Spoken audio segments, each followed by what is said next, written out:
서양 세계의 좌선, 어떤 선에 대한 선을 소개한 동양의 선성 중에 한 분이 스스키라는 분이에요. 여러분들 스스키가 Zen Mind, Beginner's Mind라는 책을 썼어요. 그래서 그 책이 굉장히 많은 영향을 미쳤는데 옛날에 그 책을 이 책이 오더블 북으로 귀로 듣는 책으로 있는데 그 전에 아마 우리 강 목사님은 이거 한번 다 들으셨을 거예요. 그 책을 오더블 북으로 들으면 한 2시간짜리밖에 안 돼요. 근데 그거 다른 분들에게도 제가 추천해서 보내드릴게요. 그러니까 아마 오더블 북을 아직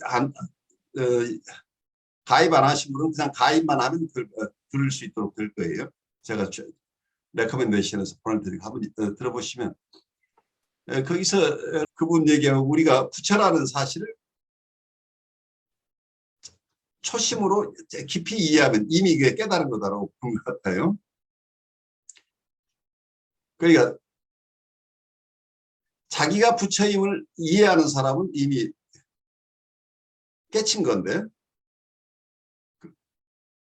그것을 자꾸 2번, 3번 경험을 하면서 그 체험이 처음의 체험을 온전하게 간직해서 본인이 부처임을 깨닫는 상태를 유지하기보다는 새로운 경험을 하면서 점점 그게 열번져서 초심으로 돌아가기가 힘들다는 이런 개념으로 이분은 설명하는 것도 그 재미있어요.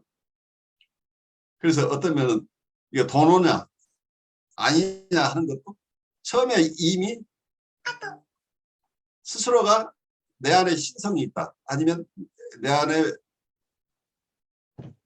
성령이 내 안에 계신다는 것을 깨닫는 순간 이미 이분은 깨치는 거 다 깨쳤는데 경험이 그래서 어떠면 불교식으로 하면 본인 안에 불성이 있음을 깨닫는 것.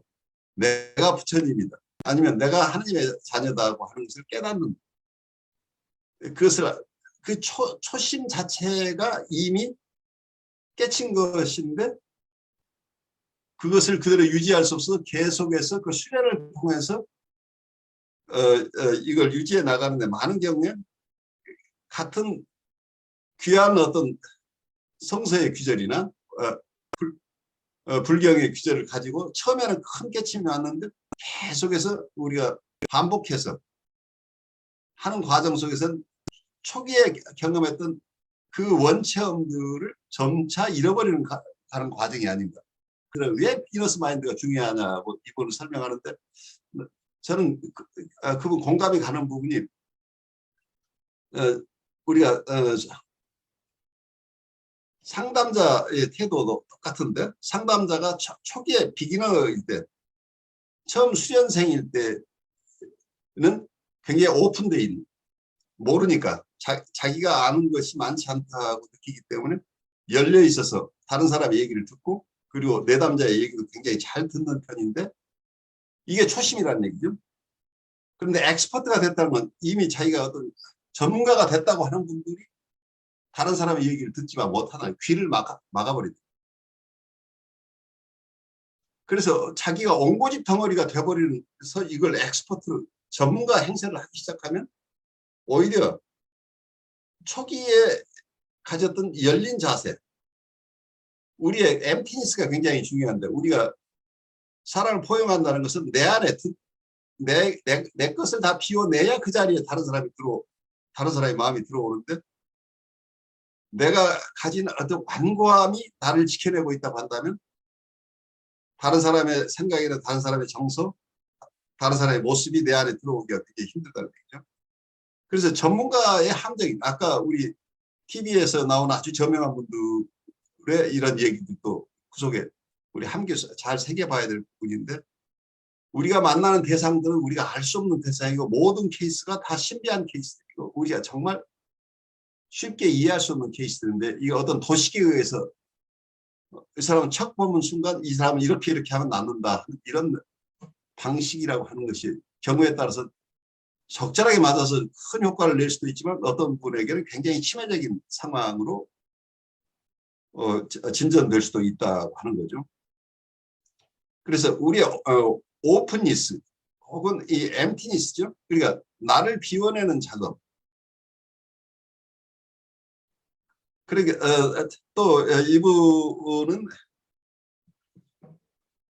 작은 마음과 큰 마음으로 설명을 했었기는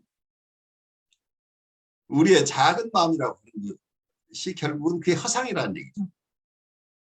이 허상을 다 비워내면 이 큰 마음, 우리가 사는 게 큰 마음으로 사는 것이다 하는 얘기를 하고 있는데 우리 잘 이해할 수는 없지만 서양 사람들이 이분의 어떤 선에 대한 얘기들에 의해서 큰 영향을 많이 받았어요. 그래서 이 트랜스포메이션이라는 주제는 단순하게 정신분석 쪽에서만 바라보는 것들이 아니고 어떤 심리적인 영성적인 영역, 우리의 마음에 관련되는 모든 영역에서 이 트랜스포메이션, 우리의 변모나 변형이라고 하는 것은 큰 주제가 된다고 봐요. 그래서 이 부분은 우리가 좀 폭넓게 계속해서 이해해 나가려고 하는 노력이 필요하죠. 시간이 흐르자 안젤라는 분석가와 함께 감정들을 명명하고 명료화하는 과정에 익숙해졌다. 치료를 시작하는 첫 번째 분석에서 그녀는 자신을 자기 문제가 무엇인지도 모르는 신경질적인 페인이라고 말했다. 분석가는 그녀가 어린 시절의 기억을 떠올리고 그것을 이야기할 수 있게끔 격려해 주었다. 그리고 그 경험들을 의미하는 말로 정리하도록 도왔다. 그런 과정을 통해 그녀는 자신이 누구인지 정의할 수 있게 되었고 자신의 감정 상태에 대해 보다 잘 알게 되었다. 결국 그녀는 내부에서 뒤끓는 감정으로 혼란스러워지는 대신 그러한 감정 상태를 기억으로부터 분리시킬 수 있게 되었다. 자신과 분석가 모두에게 좋은 관계, 경험을 쌓게 되자 안젤라는 부정적인 감정도 털어놓고 검토할 수 있게 되었다. 안젤라는 자신이 시기심 때문에 친구가 죽었다고 믿고 있었다. 그녀는 공격적인 환상과 실제 사건에 대해 책임을 혼돈하고 있었다. 분석가와 안젤라는 그와 같은 외상적 경험을 일으켰던 그녀의 유년 시절의 사건을 탐색했다. 그러한 과정을 통해서 그들은 안젤라가 정서적으로 쇠약하고 자신의 공격성을 제대로 다룰 수 없었던 어머니와의 관계 때문에 공격적인 환상을 다루는 방법을 배울 수 없었고 따라서 고립될 수밖에 없었다는 사실을 깨닫게 되었다. 안젤라의 퉁명스러움은 고쳐야 할 공격적인 저항이 아니라 분석가와 동등한 사람이 되려는, 그래서 자신이 분리된 존재이며 자신의 생각이 분석가의 것과는 다르다는 것을 확인하고 싶은 소망에서 비롯된 것이라는 사실이 밝혀졌다. 분석가에 대한 공격적인 전위적 표현들, 내게 큰 칼이 있으면 당신을 잘라 조각내고 싶다는 안젤라의 좌절감을 표현하는 것으로 이해되었으며, 분석가는 그녀에게 그러한 좌절감은 말로 표현해도 좋다고 격려했다. 때때로 그녀는 분석가에게 전적으로 나쁜 이미지를 투사했다.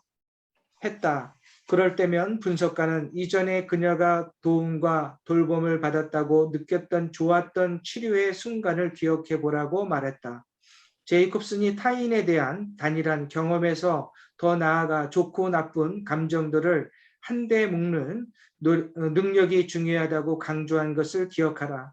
이런 식으로 분석가는 전이에서 긍정적이고 부정적인 경험 모두를 규제해 주는 사람으로서 기능했으며, 안젤라에게 좋은 것이 나쁜 것에 직면한 후에도 살아남을 수 있다는 것을 반복적으로 입증해 줌으로써 그녀가 공격 일변도의 정서 상태를 누그러뜨리고 보다 균형 잡힌 정서 상태를 발전시킬 수 있도록 도와주었다. 좋습니다. 여기서도 우리 조금 생각들을 정리하면서 가보죠. 대부분 이 프리헤드폰 내담자들은 어떤 프로이드식으로 얘기하면 성적 욕동과 공격적 욕동이 있다고 한다면, 공격적인 욕동이 어떤 성적 욕동보다 더 강렬하게 영향을 미치는 경우들이라고 보여요. 그래서 현대정신분석에서는 정신분열증 환자, 특히 사이코시스, 사이카틱한 환자들, 이분들은 자기를 너무 사랑해서, 그러니까 나르시시즘 얘기로 이걸 풀어내기는 굉장히 어렵답니다. 자기를 너무 사랑해서 정신분열 상태로 간 게 아니고 자기 안에 있는 공격성을 감당할 수 없어서 이 공격성을 처리하지 못한 사람들이 결국 심리적인 데미지를 받는다고 봤어요. 그래서 자기애적 나르시스틱 디펜스, 자기애적인 방어라는 독특한 개념을 써요. 스파틴스는 나르시스틱 디펜스라는 용어 자체가 자기애적인 방어는 어떻게 하는 게 자기애적인 방어냐면 대상에 대한 공격성을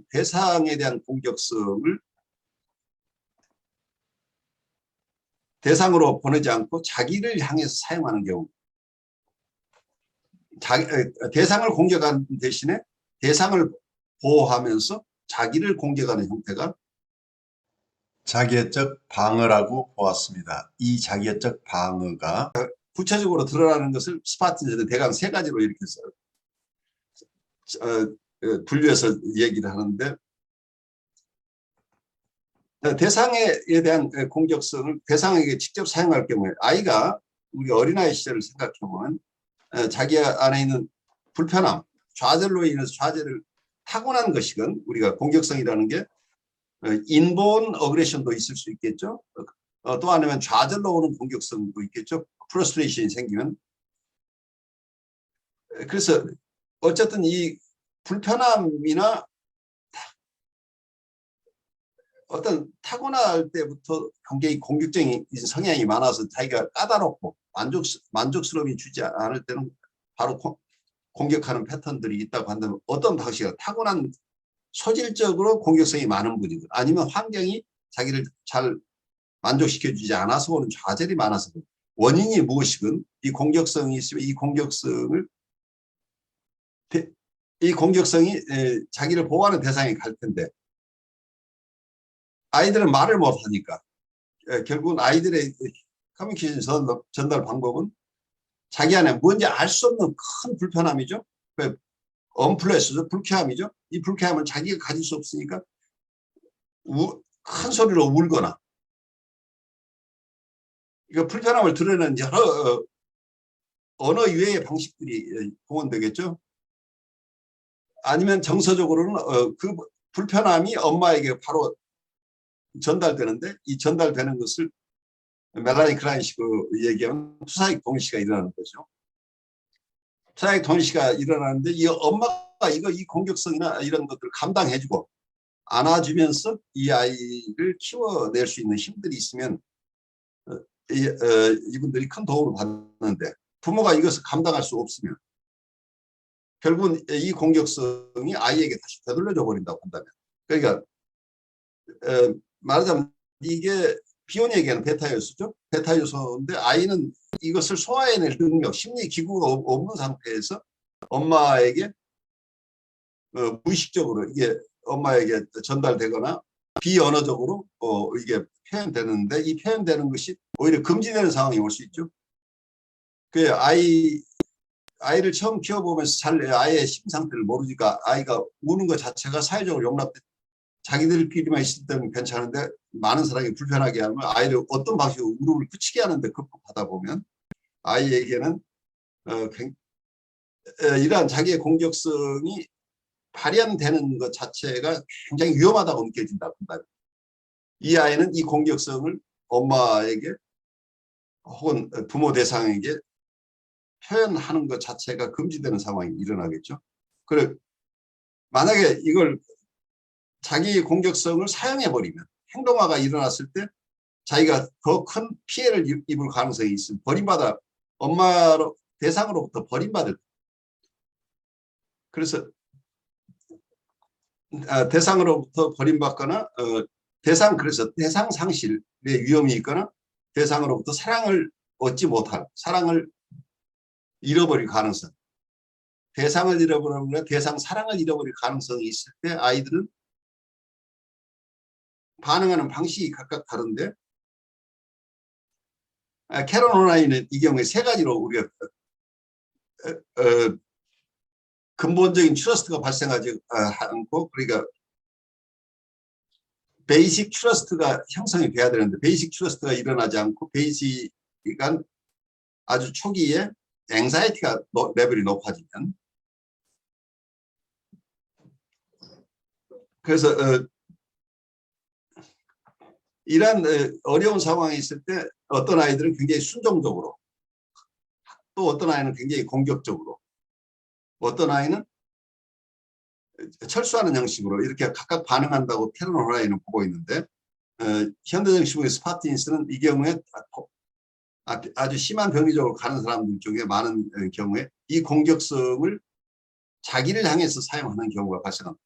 자기를 향해서 사용한다는 건 첫째, 이 공격성을 자기 신체를 향해서 사용하는 경우에 신체화가 발생합니다. 공격성들이 처리가 되지 않으면 몸이 아픈 상태로 드러나는 경우, 신체화 현상을 그렇게 설명하고 있고, 또 하나는 이 공격성이 바로 슈퍼 이고로 가는 경우, 초자를 강화시키는 쪽으로 공격성이 가는 경우에 심한 우울증 환자가 된다는 거죠. 초자가 강화되니까 슈퍼 이고가 이고를 공격하는 형식, 아주 강렬한 초자를 가지고 있어서 아주 엄격하게, 자기에게 엄격하고 타인에게 엄격한 이런 모습으로, 우선 자기에게 엄격한 모습으로 드러나는 게 이 공격성이 슈퍼 이고를 강화시키는 역할을, 슈퍼 이고의 그 폭력성으로 발달한다는 얘기죠. 이런 경우도 결국 자기에게 공격성을 사용하는 경우. 세 번째가 자기의 이고를 공격하는 거죠. 그래서 결국 자기의 이고가 파편화되어 버립니다. 이게 심각한 경우 정신 문제라는 얘기죠. 프래그멘테이션이 일어나 버린 거죠. 이고가 분열되는 상태가 일어나는 거죠. 통합된 이고로서는 견뎌낼 수 없으니까 이게 분열된 상태가 되어버립니다. 이렇게 해서 많은 경우에 이 공격성을 바로 이해하지 못하면 이런 심리적으로 굉장히 어려운 분들을 우리가 이해하기 어렵다는 얘기예요. 그래서 공격성을 철저하게 이해하는 게 굉장히 중요한데, 어쩌면 이러한 이고가 분열되는 상황을 비욘도 이걸 잘 이해하고 있죠. 어떤 커넥션을 공격한다. 우리 마음의 어떤 연결 지점들을 파괴한다고 하는 이런 개념이 결국은 이고는 어떤 펑션인데, 이고가 종합적으로 기능할 수 없도록 이고를 이 공격성이 공격해버리는 거죠. 이 공격성이 이고 자체를 분열시키는 쪽으로 가는 경우에 이분들이 정신분열이나 조현병이 형식이 일어날 가능성이 있다고 설명을, 이거 이론상의 이제 이런 얘기들인데, 실제로 이렇게 구체적으로 어떤 모습으로 드러나느냐는 차치하고, 우리는 기본적으로 이 공격성들이 바른 채널을 통해서 잘 표현되지 못한 결과로 어쩌면 이 공격성을 담고 있는 이 하나의 유기체가 폭발해버린 경우라고 보여요. 폭발하기 직전이거나. 그래서 말하자면 이 안에 아주 심한 이 유기체가 감당할 수 없는 독소가 지금 잔뜩 들어있는데, 이 독소를 제거해주는 작업이 필요하다. 이 독소를 제거해주는 작업을 전문가로서 도와주는 게 어떤 상담자가 해줘야 될 역할이기 때문에, 이 독소가 이 사람을 해치고 있는데, 이 해치고 있는 이러한 공격성이 자기를 파괴하는 디펜스죠.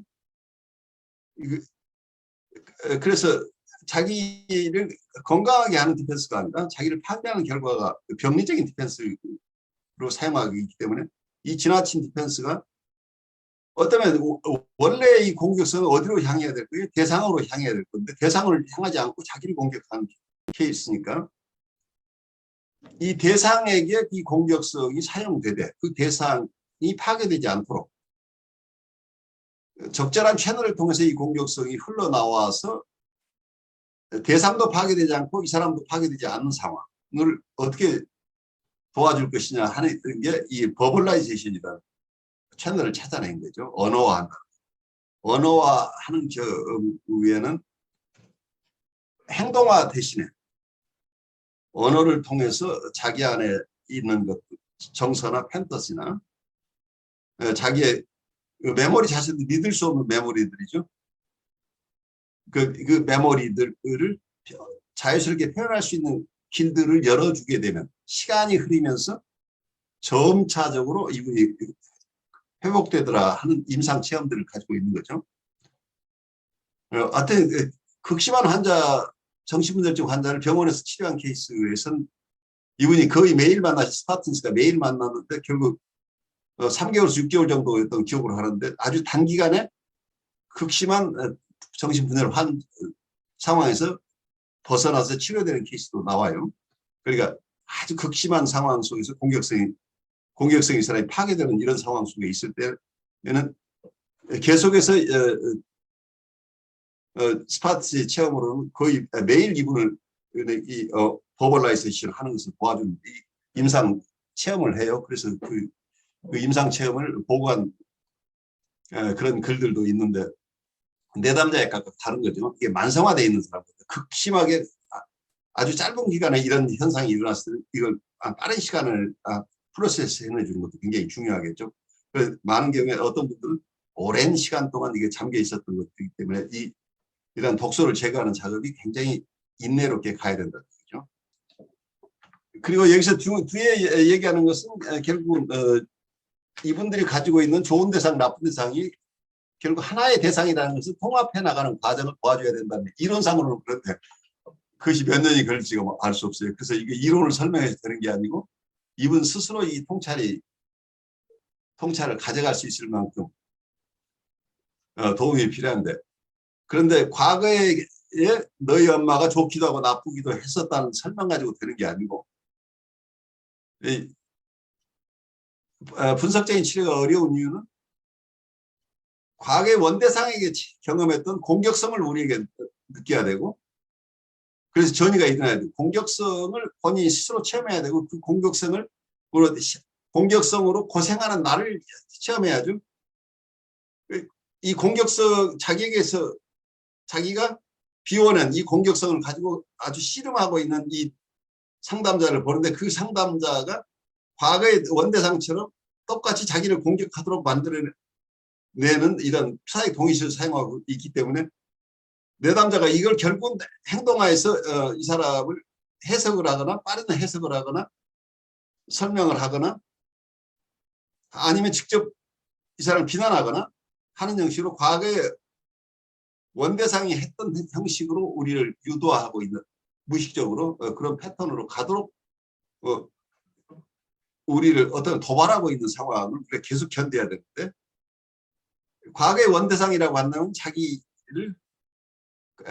자기에게 엄청난 공격성으로 자기를 대할 어떤 원대상을 이 사람은 가지고 있기 때문에 이 전이 정도 속에서는 내가 틀림없이 자기를 공격하리라고 생각을 하는데 그게 의식적인 건 무의식적인 건 나를 두려워하고 있겠죠. 그런데 이러한 엄청난 공격성을 투사받으면서도 굉장히 힘들지만 이걸 담아내면서 오히려 좀 더 그 불편한 얘기를 할 수 있도록 도와주는 이 과정을 인내롭게 간다고 했을 때 이 내담자 입장에서는 새로운 체험이죠. 이게 자기가 자기 안에 있는 나쁜 대상을 투사했는데 이 나쁜 대상이 나쁜 대상으로서 계속 남아있지 않고 나에게 돌아왔을 때는 자기를 사랑하는 모습을 보여주는 대상으로 들어 있는 거죠. 그렇지만 이게 자기가 가지고 있는 아주 극단적으로 좋은 대상, 무엇이든지 다 들어주는 대상이 아니라 다 들어주진 않지만 자기를 버리지 않고 공격하지도 않으면서 자기가 불편한 것을 이야기할 수 있는 대상으로 버텨주는 이 대상을 만난다고 한다면 이분은 원대상과의 관계에 있었던 체험으로 세상을 바라보는 이 퍼스펙티브가 달라질 가능성이 있다. 그 문제는 우리의 심리 상태가 변해야 제뉴인한 입장에서 행동 변화가 일어나는 거죠. 행동 변화를 먼저 통해서 심리 상태를 교정하겠다는 것도 경우에 따라 될 수도 있겠지만 결국은 궁극적으로 심리적인 변화가 필요하고 심리적인 변화가 일어나면 행동의 변화는 따라오는 것이다. 이제 이렇게 볼 수도 있겠죠. 설명하는 방법은 여러 가지인데 어쨌든 자기 스스로가 지금까지 자기는 무가치하고 그래서 모든 사람이 자기를 공격한다고 자기는 정말 쓸모없는 사람이라고 느끼고 있었는데 내 상담자가 나를 아주 소중한 대상으로 받아주고 지지하고 격려해주고 그렇다고 내가 원하는 대로 다 뭘 해주지는 않죠. 어떤 정해진 어떤 규범 안에 있으면서도 자기를 충분히 소화해내는 이런 대상을 경험한다고 하는 게 이분들에게 아주 기묘한 어떤 체험들인데 이분들은 투사의 동의시로 세상을 살기 때문에 모든 사람들이 이분의 강렬한 투사의 동의시를 이겨낼 수 없어서 이분은 주관적으로는 계속해서 사람들로부터 버림받는 체험을 하는 분들이니까 최초로 자기를 버리지 않는 대상을 만날 필요가 있다. 그 체험들을 하면서 이분 안에 자기의 퍼스펙티브가 변한다고 하는 것은 자기가 셀프 리플렉션할 능력이 생겨나고 선생님이 나를 버릴 줄 알았는데 버리지 않네? 라고 한다고 한다면 극단적으로 나쁜 이미지가 좋은 자기를 사랑하기도 하고 그렇다고 자기를 만족시키지 않기 때문에 상담자가 나쁜 상담자인데 그렇다고 상담자가 나를 버리지도 않으니까 나를 또 좋아하기도 하는 것 같고 그래서 좋기도 하고 나쁘기도 한 대상을 경험해야 돼.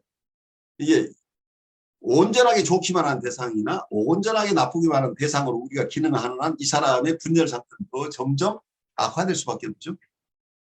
그래서 우리가 과거의 원대상처럼 행동을 하고 이 사람에게 지시를 하고 해석을 해서 너는 이렇게 살아야 되라고 엄격하게 하는 순간 결국은 과거에 자기를 침해했던 대상보다 더 자기를 침해하는 상담자를 만나는 결과가 되죠. 그렇다면 이분의 극단화된 내적 대상들을 더 강화시켜주는 결과밖에 되지 않는 거죠. 그래서 애매하죠. 애매한 상황을 견뎌낼 수 있는 것. 그래서 이런 상태를 버텨낼 수 있는 상담자가 얼마나 있겠느냐가 어려운 일이죠. 그런 그래서 스파르타스가 한 얘기가 도움을 받을 수 없는 내담자는 없지만 이러한 내담자를 도울 수 있는 상담자를 찾는 것이 어렵다라고 설명을 해요. 그래서 어떤 사람이나 심리적인 도움을 받을 수는 있긴 한데 고도로 훈련되지 않은 분들이면 이분들을 도울 수가 없다는 거죠. 그래서 어렵다는 거죠. 오늘 우리 변모에 대한 얘기, 변화, 트랜스포메이션, 그것도 발달적인 변형 혹은 변모에 대한 얘기를 하고 있는데 이 이야기 속에서 여러분들이 좀 더 나누고 싶은 생각 좀 우리 한 10분 얘기하는 게 좋겠어요. 서로 남아있는 생각들 좀 나누시죠.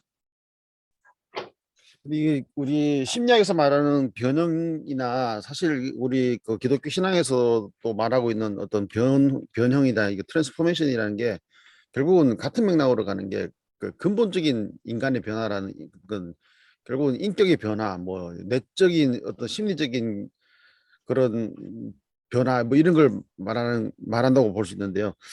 그런데 어떻게 보면 이제 저도 이제 정신 분석학에 대해서 깊이 이제 공부하게 된 이유로 한 번씩 밝혔던 게 제가 그때 교수님과 공부하면서 컨플릭트 티어리를 이야기하다가 그 타협 형성이라는 그 이야기에서 저도 사실은 많은 인사이트를 얻었거든요. 왜 그러냐면은 그전에는 가지고 있는 그 의식의 구조에서 이제 그 인식의 구조 있죠. 인식에서는 갈등을 없애야 한다가 기본 방향이었다면은 이제는 갈등을 없앨 수 없구나가 이제 기본 방향이 이제 된 거잖아요. 그게 굉장히 중요한 변화죠. 이게 트랜스포메이션이에요. 네, 이게 그러니까. 이게 변모라는 거죠. 변형이죠. 네. 그러니까 그게 그 제가 가지고 있는 어떤 본성적인 것들을 어떤 에너지나 이런 것들은 변화가 전혀 없으나 근데 그게 이제 문제가 뭐냐면은 어떻게 다뤄가야 하느냐의 문제가 실제적으로 제 자신 속에 있는 어떤 내적인 힘이 아니고 외적인 틀이었다는 거죠. 외적인 틀. 왜냐하면 그렇죠. 그렇게 배워왔으니까. 예.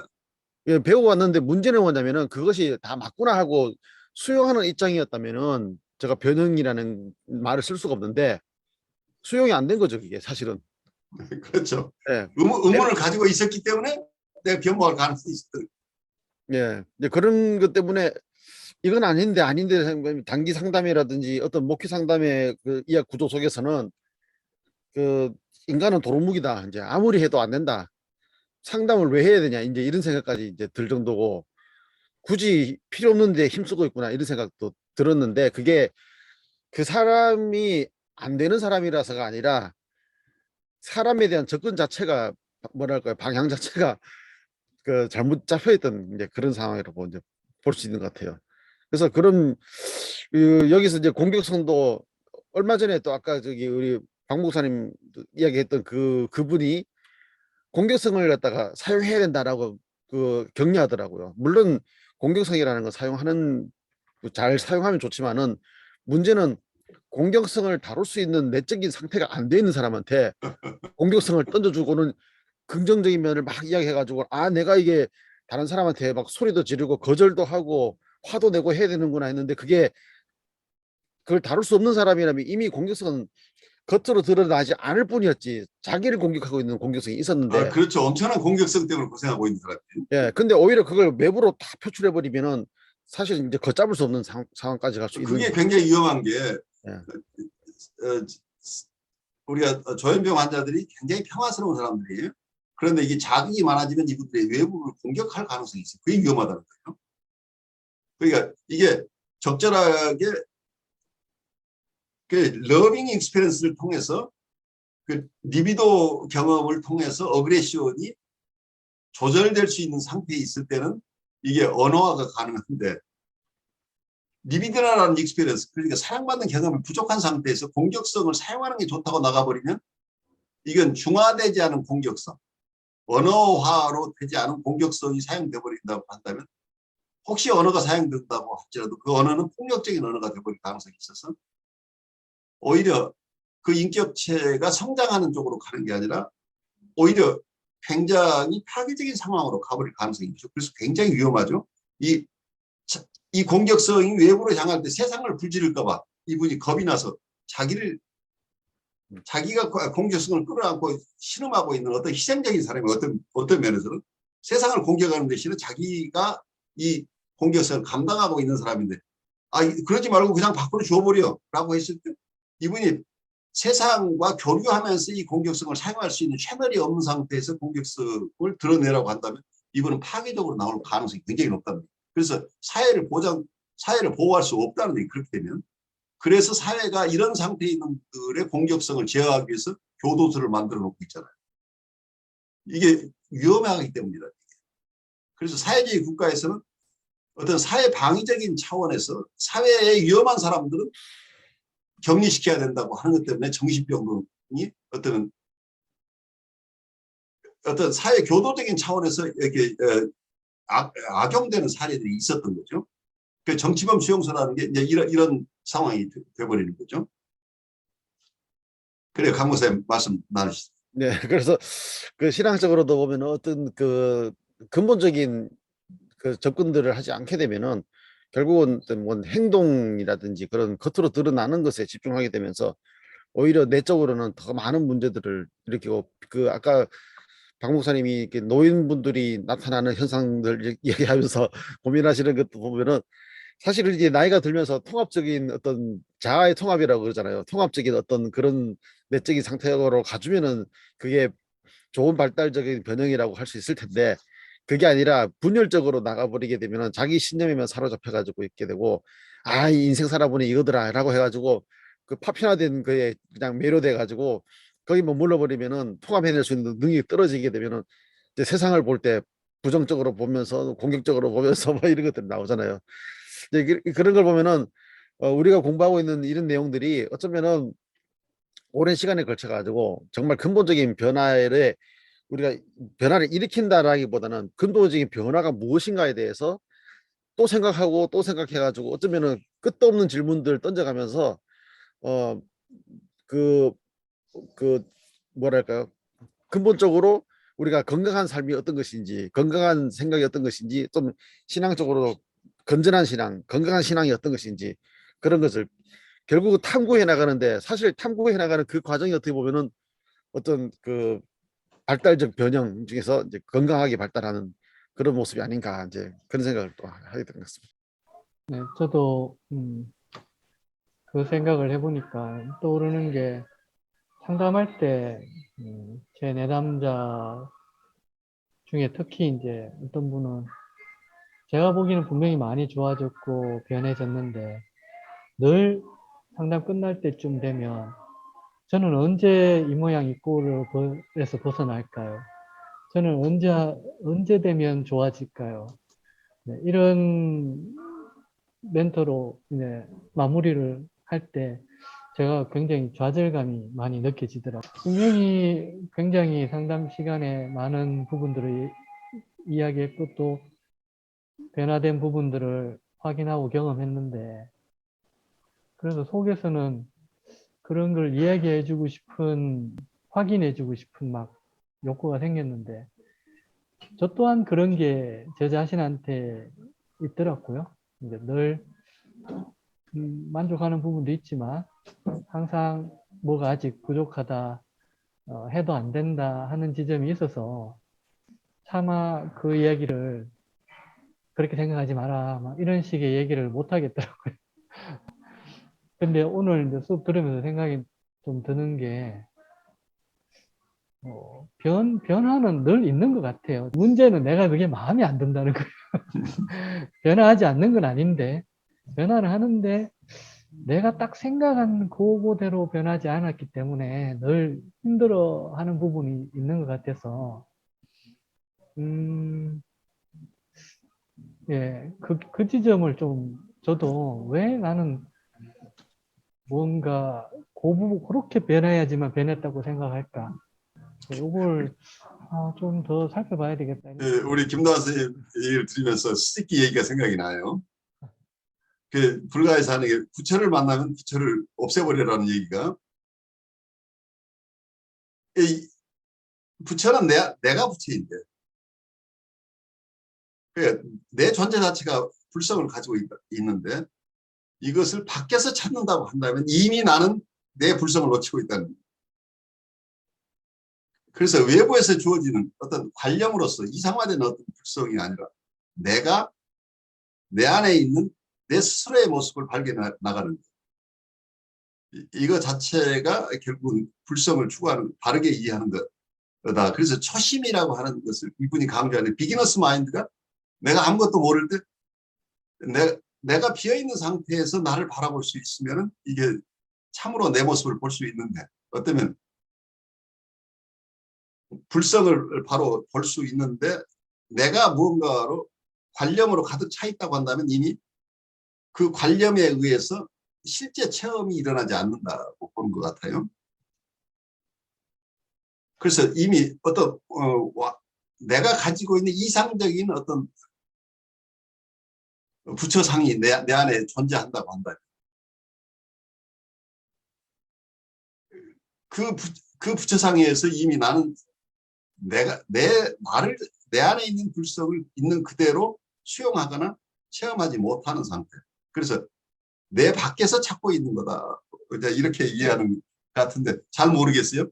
그래서 저도 이 불가 얘기를 잘 모르는데 끊임없는 호기심으로 이분들의 얘기를 알아들으려고 애쓰고 있는 과정이에요. 저도. 그러니까 여러분도 같이 제가 이렇게 오더블 보내드릴 테니까 한번 좀 들으시면서 같이 한번 고민해 보죠. 어쩌면 공통의 얘기인 것 같아요. 불가의 얘기나 크리스천들의 얘기나 우리가 성령을 추구하고 우리가 부흥회에서 어떤 새로운 체험을 하고 하는 이 과정들이 우리가 다 같은 고민을 하고 있는데 우리가 정신분석에서 끊임없이 이분들을 도우려고 애쓰고 있는 과정 속에서 그분들이 어떤 부분에서 성장하고 있는데 본인은 성장하지 않고 있다고 그러고 새로운 자기 안에 일어나고 있는 것을 그대로 받아들이기보다는 자기 안에 있는 건강한 사람 이런 거야. 나는 이런 사람이 되고 싶은데 나는 아직도 안 되고 있잖아. 라고 하면서 끊임없이 불평하고 있는 그 사람이 내적으로 가지고 있는 어떤 건강한 사람의 이미지는 어쩌면 허상일 가능성이 있죠. 자기가 갈등 속에 있는 것을 쳐다볼 수 있는 힘을 우리가 길러주는 거예요, 사실은. 그래서 우리가 심리상담이나 정신분석이라고 할 때 이분들에게 갈등을 없애주겠다고 한다면 이건 처음부터 불가능한 일을 우리가 하는 거죠. 우리는 구조적으로 갈등을 안고 있는 사람. 우리 존재 자체가 이미 갈등을 내포하고 있는 거죠. 그래서 이 갈등 상황을 있는 그대로 수용해낼 수 있는 능력이죠. 그래서 이 세상에 불편함을 다 제거하겠다고 한다면, 내 불안이나 우울을 다 제거하겠다고 한다면 그분은 평생 강박적인 삶을 살 수밖에 없어요. 그런데 우리는 태어나면서부터 이 불안을 이미 가지고 태어났다. 이 세상은 실존적인 불안을 우리는 이미 가지고 태어났는데 이러한 불안을 있는 그대로 바라보면서 그래도 그 불안과 함께 살아가면서 삶의 의미를 찾아가는 과정이라고 볼 수도 있겠죠. 없애는 게 아니고 그것을 수용해내면서 살아가는 것. 그래서 우리가 인간에게 충동이 없는 게 아니라 충동이 있는데 그 충동을 내가 바라보면서도 그 충동에 따라서 행동하지 않을 수 있는 힘만 있으면 되는 거죠. 그런데 이걸 내 안에 있는 어떤 충동을 다 없애버리겠다고 한다면 처음부터 불가능한 일을 하고 있는 거죠. 그래서 우리가 감당할 수 있고 실제로 우리 실상 우리가 하나의 유기체로서 이 세상에 태어났지만 또 하나의 인격체죠. 그래서 어떤 면에서는 너무 인지적이거나 행동 교정적인 이런 측면에서 본다 우리에게 자유의지가 있다는 것을 인정을 하지 않죠. 어떤 면에서 규율되고 우리는 훈련될 수 있다고만 보는데 우리 인간은 처음 태어나면서부터 자유의지를 가지고 태어났다는 것을 인정할 것이지 않고 근본적인 질문에 도달하죠. 아까 똑같은 상황에 있는데도 불구하고 어떤 사람은 순종적으로, 어떤 사람은 공격적으로, 어떤 사람은 철수하는 것을. 이거 자체가 이 사람은 실존적인 결단을 하고 있는 거죠. 이 아이가 아직은 지적으로, 인지적으로 잘 모르지만 이 세상을 살아가는 선택을 계속 하고 있는 거예요. 우리는 그래서 삶 자체가 계속해서 선택의 과정이죠. 이 선택은 각자 나름대로 자기의 삶을 창조해 나가는 거잖아요. 결국 어떤 선택을 하느냐에 따라서. 그래서 자기의 어떤 자유의지를 인정하지 않는다는 건 결국은 책임을 지지 않겠다는 얘기죠. 그래서 어떤 심리적으로 어려운 분들은 모두가 환경에 의해서 나는 이렇게 됐거나 아니면 태어날 때 나는 이렇게 태어나서 나는 아무 책임이 없다. 나는 피해자라고 우기는 거죠.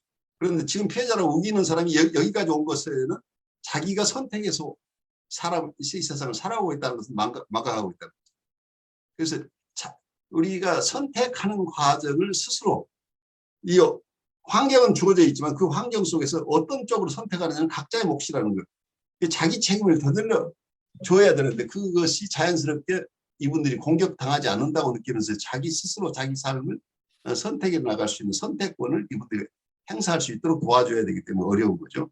이걸 우리가 선택해서 너는 이렇게 가라고 지시를 할 수는 있는데 우리가 이분 배고플 때 매번 생선가게에서 생선을 사다 줘야 되는 입장 가지고는 이 사람을 도울 수 없다는. 이분이 배고프지만 자기가 낚시하는 법을 배워야 되기 때문에 어려운 거죠. 여러분들 이러한 질문들은 어떤 결론이 있는 게 아니고 다음 시간에 우리가 결론을 보겠지만 모두가 각자 이러한 트랜스포메이션을 찾아가는 게 우리의 인생의 과정이고 우리가 어떤 나는 누구인가 하는 질문에 대한 결국은 저 사람은 누구인가? 저 사람은 누구인데 저분이 힘들어하는 부분은 무엇인가 하는 것을 우리가 깊이 이해해야 될 부분이 있겠죠.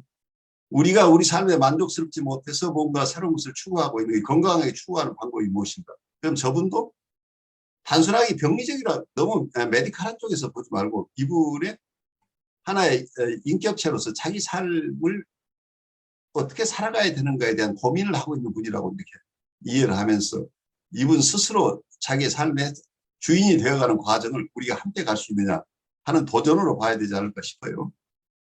여러분 안녕하십니까. 혁신 라이프 코칭 연수원 ICC 창설자 신현근 정신분석학 박사입니다. 제가 이번에 클래스 EU 클래스 마켓에 저의 영상 강의를 개설하였습니다. 이번에 처음 개설한 강의는 정신분석적 인간 이해 과목입니다. 제가 하는 강의 내용을 여러분께서 잘 아실 수 있도록 이 과목의 소개 영상과 첫 번째 강의 정신분석학의 정의와 두 가지 기본적 가설을 주제로 한 강의 영상을 여러분께 소개합니다. 이 두 개의 영상을 보시고 더 관심 있으신 분들은 직접 제 클래스 사이트로 들어가셔서 클래스에서 어떤 것이 진행되는지 검토하시고 여러분 주위에 있는 분에게도 제 강의가 있음을 알려주시면 고맙겠습니다. 여러분 감사합니다.